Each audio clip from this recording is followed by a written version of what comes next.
What you're going to start with is you're going to take your legs in second position, and I'm going to go up and over, stretching nice and long for about 8 counts here, and then sitting up nice and long and tall, and same thing other side, stretching through.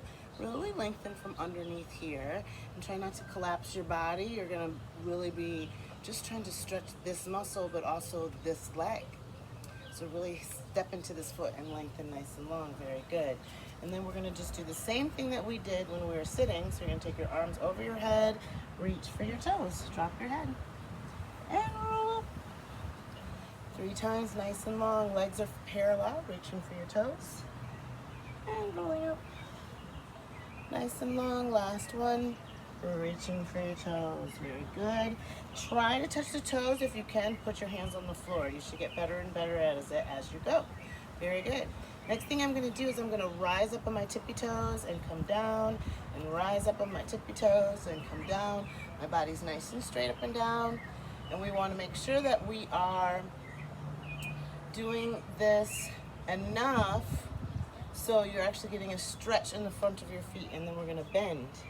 So I'm going to show you my feet on the second time through, but we're bending through. I'm bending one foot, and then one foot is in a 4 starch, and I'll explain what 4 starch is. Bending through. I like to do this about 16 times, and I'm really stretching my calf. Again, keeping your body nice and square. Shoulders are square, hips are square, no crookedness. Okay?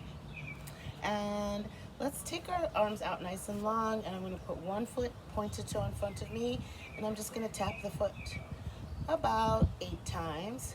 And let's go back to first position. Same thing. You're going to point the toes, tap the foot 8 times.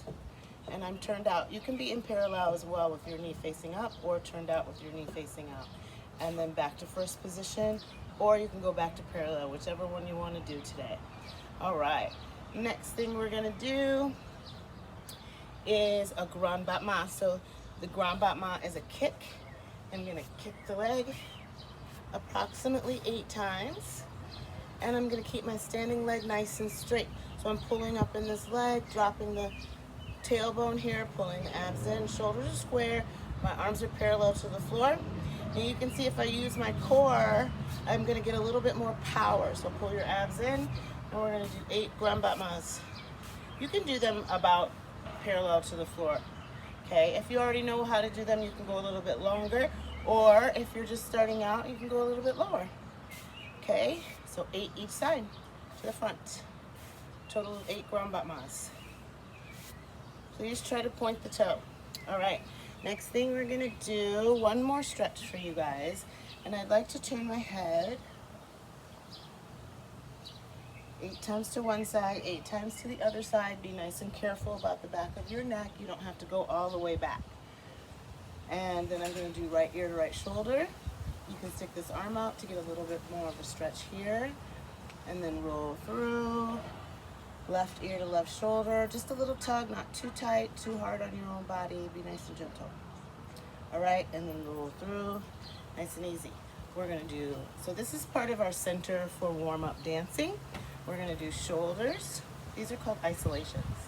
And again, shoulders. About 8 times. We'll do that together with the music. Then my legs are going to be nice and wide. We're going to do isolation in the torso.